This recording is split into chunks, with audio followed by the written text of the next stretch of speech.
I've been in dialogue with Michael on these topics for decades, and in particular in the period of gestation of this book. And I'm confident that there's something of very great value here, as there has been to me in our long dialogue. As I understand it, the book begins with a look to the past. And as Michael writes in the book's dedication, the more we know about our nuclear history, the harder it will be to lose our way.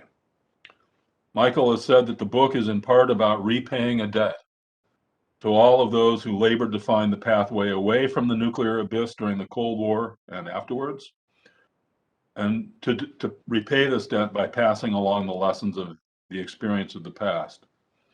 But he's also described the book as about the passing of the baton to a new generation, in part by arming them with those lessons, and in part by elevating their view to what is possible and necessary with persistence, diligence, and creativity. But the book isn't a hostage to the past. Its story arc passes from the past through the present and into the future. Michael takes stock of the current moment, arguing that the time is not quite ripe for a renewal of arms control, but in looking beyond the current moment, he foresees the arrival of new circumstances that will demand new forms of restraint. Ultimately, at a time of deep pessimism about the future of arms control, his message is a hopeful one. This reflects his view that the preservation of the nuclear peace remains within our grasp. This is a message I think we all need to hear. I cannot imagine anyone better suited to telling this story and making these arguments than Michael. He's played a significant role across the entire story arc, and he's met each new challenge with a disciplined intellect, a distinct passion, and a powerful pen. He built a career on defining practical steps towards long-term goals. Those of you who know Henry L. Stimson will associate the phrase with both Stimson and the Stimson Center, of which Michael was a co-founder and the inaugural president. Michael served as first president of the Henry L. Stimson Center for a decade, from its founding in 1989.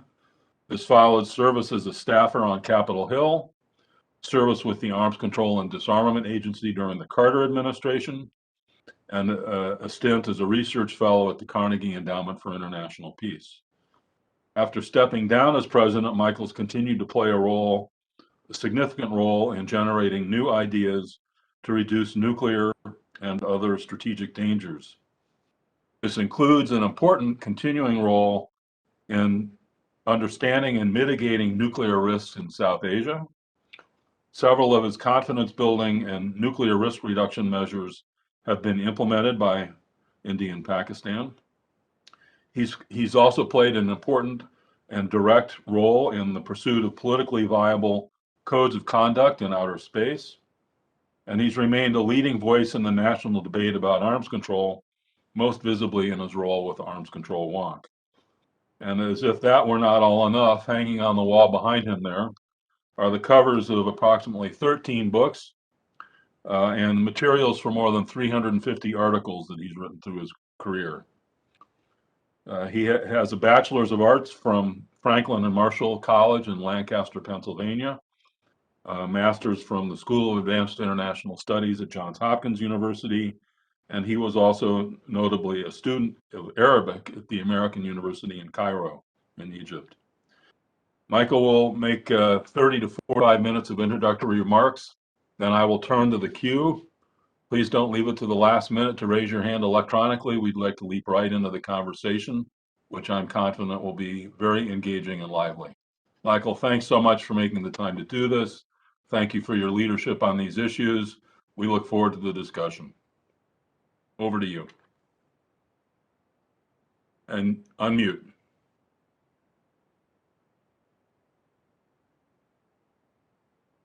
Thank you, Brad. Perfect. For inviting me to do this. You forgot one part of my resume.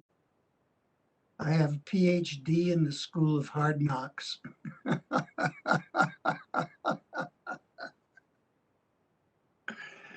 Because as you know well, and you have a legitimate PhD, but as you know well, you enter this arena and you just get people who are inclined to bruise.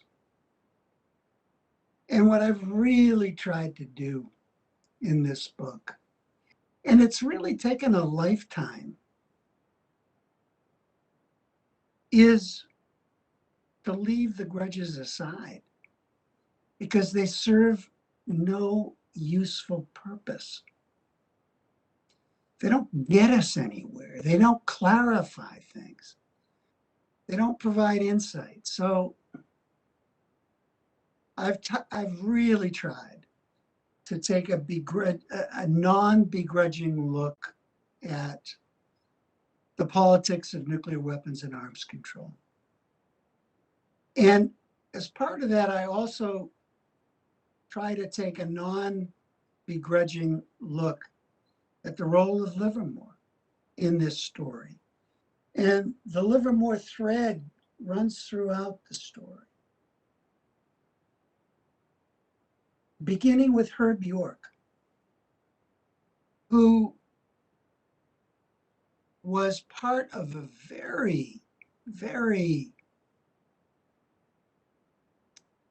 limited fraternity of individuals who knew the laboratory system, was present at the creation. But he also learned about nuclear negotiations and sought achievements in that regard. In his case, as in many, many others, he was unsuccessful. Others were extremely successful.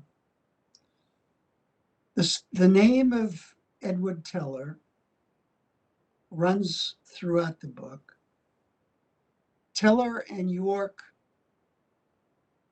according to York's daughter Rachel, used to sit on the back porch in York's home along the shoreline.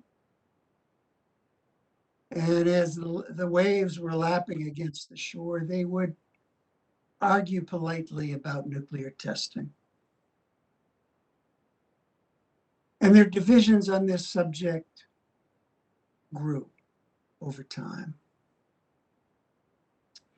without a personal break.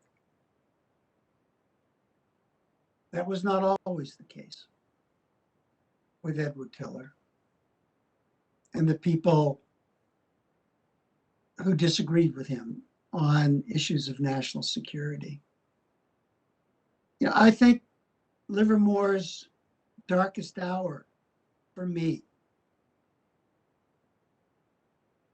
were the debates that Teller and a man named Linus Pauling, whose name might not be familiar to some of you.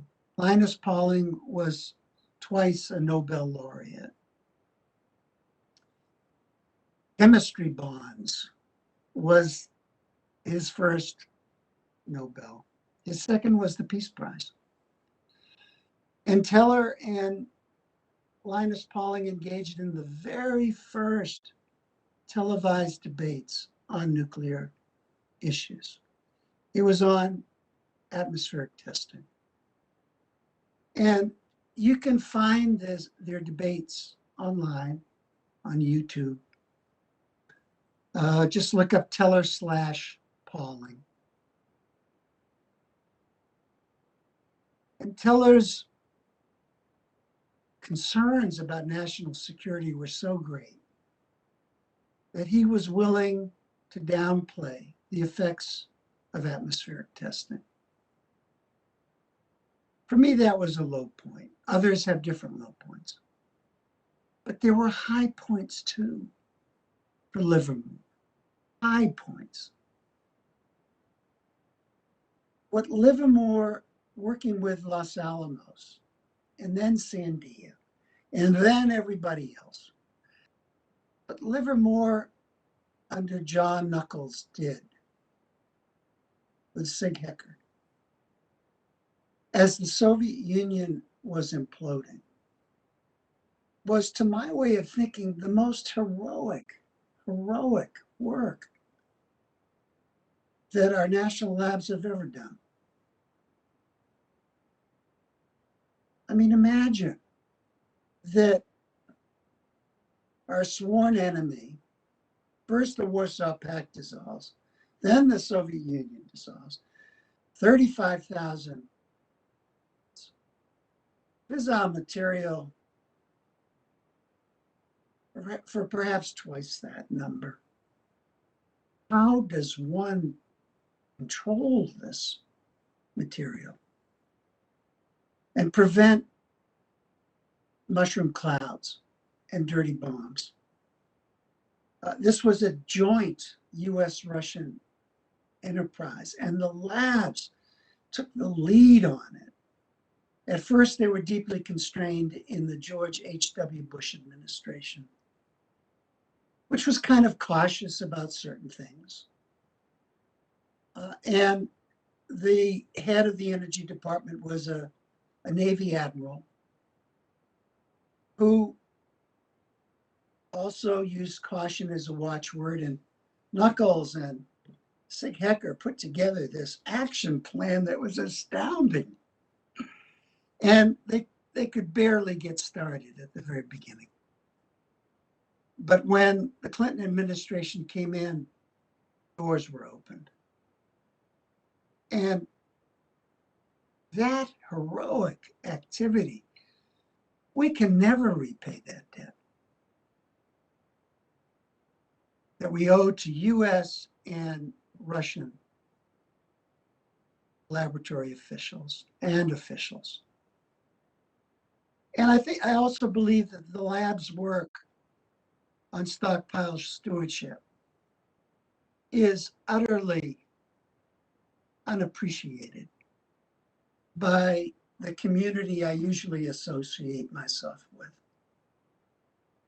Stockpile stewardship was an adventure at the beginning, and it became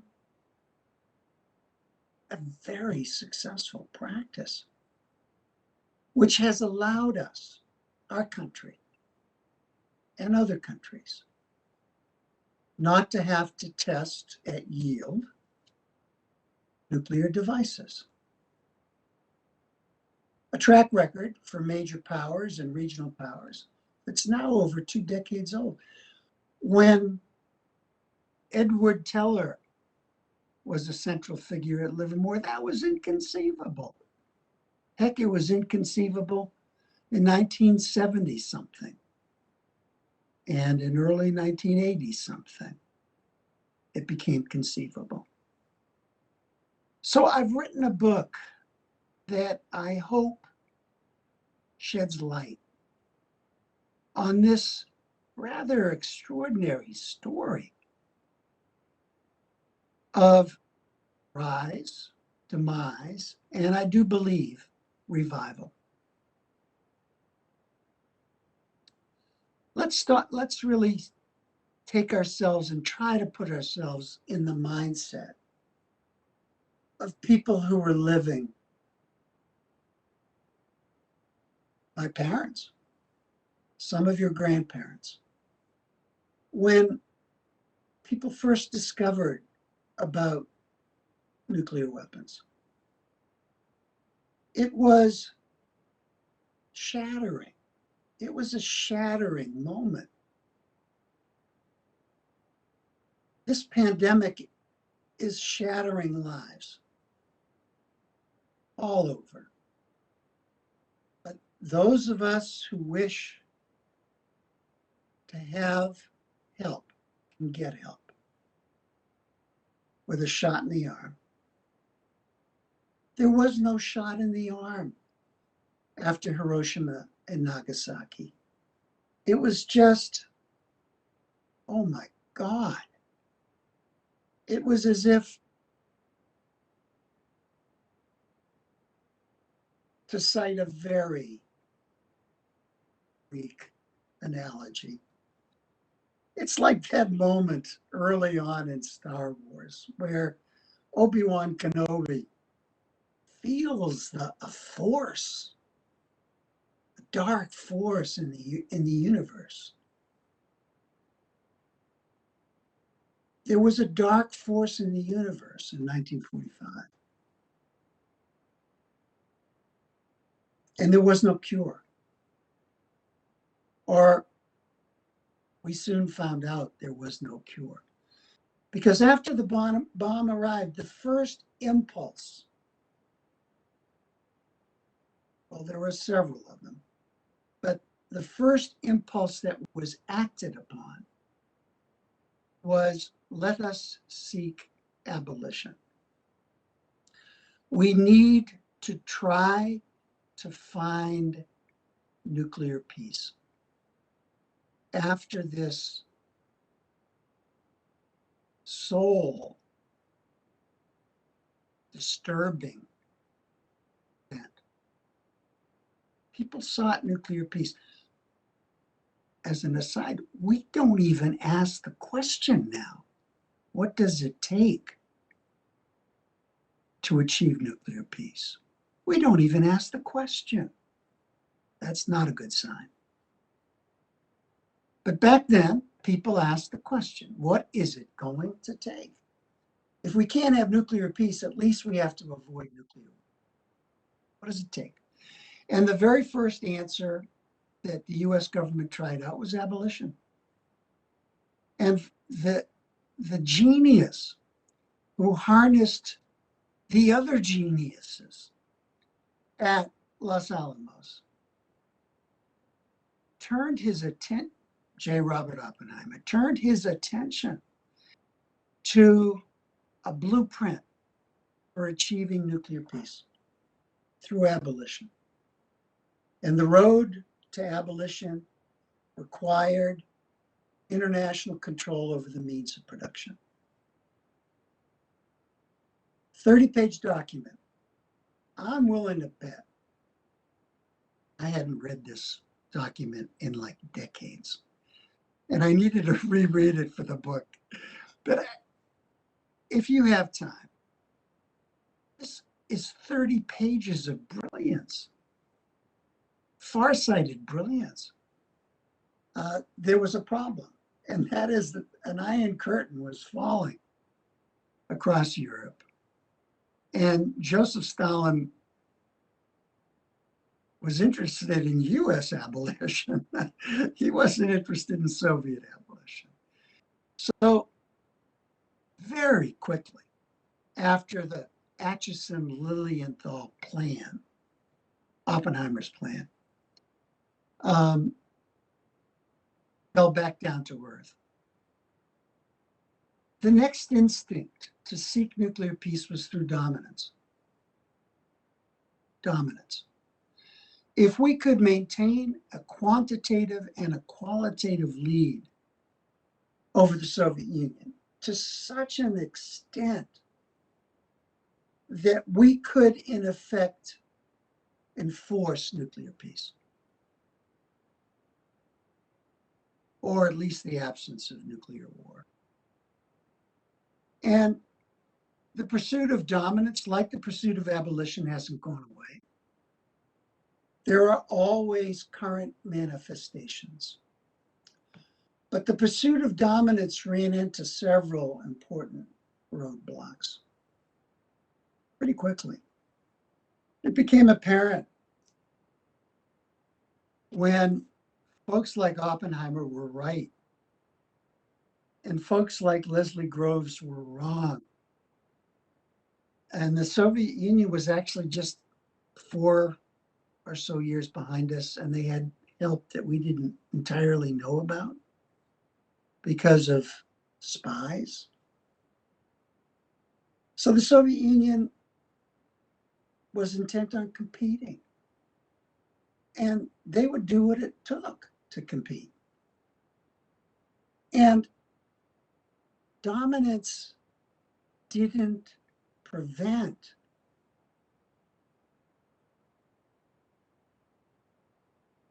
unfathomable damage to the country in the event of nuclear warfare. And massive use of nuclear weapons really didn't make sense in terms of smaller contingencies. And dominance also proved a deeply unsatisfying approach, although people pursued it. Deeply unsatisfying because there was no answer to the defense question. Back then, I would argue there still is no answer, and that it's still easier to add an increment of offense than it is to add an increment of effective defense. So then, very quickly, brilliant minds started using the word deterrence.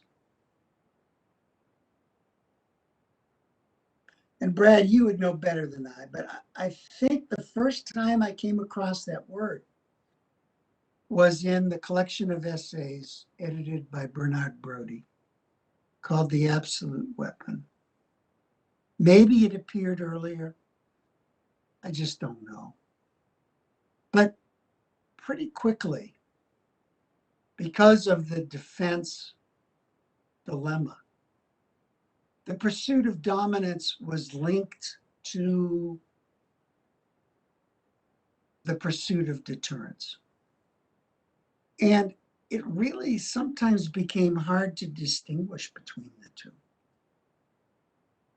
Because deterrence was all about seeking advantage and by all means avoiding disadvantage. And that had consequences for technological advances whose chapter and verse we don't need to get into. Deterrence, like dominance and like abolition, had weaknesses. It sounded attractive, but there were weaknesses. Deterrence, and there were many instances of this with respect to conventional warfare. Deterrence failed time and again. In subsequent decades, deterrence failed twice in border warfare between nuclear armed states. And deterrence was all about sharpening threat. Because unless the threat was sharpened, it would cease to deter. I mean, that's what deterrence strategists told us back then. And that's how we practiced deterrence. That's how the Soviet Union practiced deterrence. Find an area of advantage, pursue it, get as much edge as you can from it, and maybe you can prevent nuclear war that way. Well, after the Cuban Missile Crisis, holes in the theory of deterrence became pretty apparent. The brainiacs who put together these massive tomes, I've got them on that shelf. These brainiacs didn't really leave room for bad information or accidents or breakdowns in command and control. I mean, if they acknowledged that stuff, if they acknowledged it, they would acknowledge weakness. And those guys didn't acknowledge error, let alone weakness. So by the time the Kennedy administration came to Washington, it became clear that deterrence was kind of lashed up to dominance. And indeed, the limited test ban treaty, the atmospheric test ban treaty that Teller opposed, became possible with 80 senators concurring because it was premised on the argument that it would extend US dominance.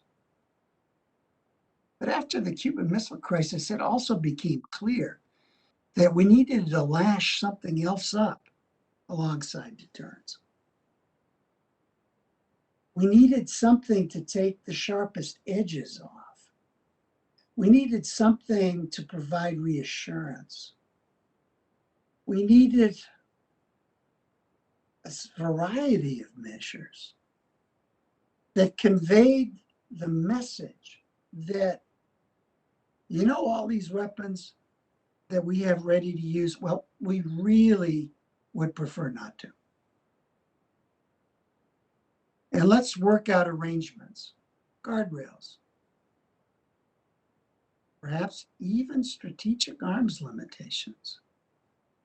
Let's confirm our mutual vulnerability, just to clarify that we both understand that deterrence standing alone is dangerous. And that's something that was needed became known as arms control.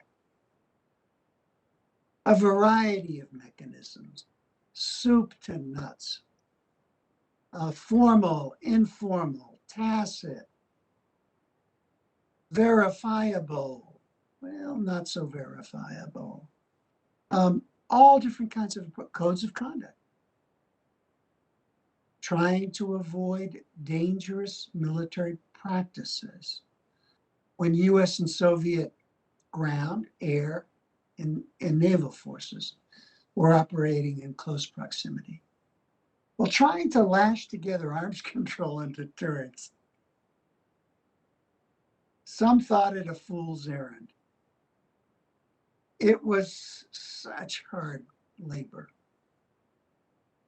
And political conditions domestically, geopolitical conditions had to be just right for major accomplishments to occur.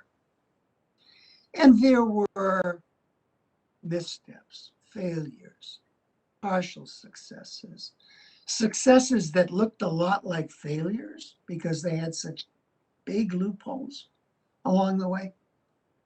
But all of this was in preparation for extraordinary success when conditions permitted. And the conditions were permissive when, to the stunned surprise of the people around Ronald Reagan and Mikhail Gorbachev, discovered these two guys are visionaries. They're abolitionists. How is that even possible? I mean, before Reagan, the notion of that a staunch anti-communist could be deeply, religiously opposed to the use of nuclear weapons. I mean, that was a null set. And a Soviet leader from the hinterlands doing agriculture, picked to lead the country after a procession of deeply ill and decrepit leaders to provide energy to a failing system. Well, This guy doesn't like nuclear weapons either. He has as little regard for deterrence orthodoxy as Ronald Reagan. Give me a break. Imagine those of you who are, what, less than 50 years old. Imagine the surprise, the stunned surprise when Reagan and Gorbachev meet in Iceland and start tossing around proposals in the highest stakes poker game ever in human civilization. Not my words, George Shultz's words. Well, they didn't exactly succeed at Reykjavik, but they opened the doors, and pretty soon a raft of extraordinary achievements followed. And the apogee of arms control occurred in the 10-year period of 1986 to 1996, the end of Clinton's term, first term. And we can go into particulars, but there's more there than you think. Extraordinary achievement. And then it starts coming apart. Demise happens. Demise happens because the Cold War is over. And arms control was the handmaiden, or that's the wrong word. Arms control was part and parcel of the Cold War. And we fought about it tooth and nail, but it was part of the fabric of the Cold War, thankfully. And at the end of Clinton's first term, the conditions are in place for a lasting nuclear peace. And I can go through them in particular, but I'm waxing a little bit too long. The conditions are in place for the demise of arms control after the Cold War ended. Bipartisanship, yesterday's news in the United States. Parity.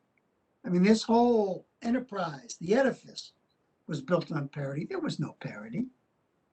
The only remaining place for parity was in the numbers of strategic arms limitation treaties.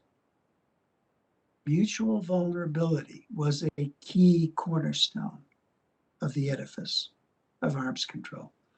After 9/11, mutual vulnerability, try selling that at the Kiwanis Club. The inviolability of borders and respect for national sovereignty. This was part 2 of the arms control process. It's a part that none of us really focus on because we're interested in nuclear. But I want some of you there to look at the Helsinki Final Act, 1975.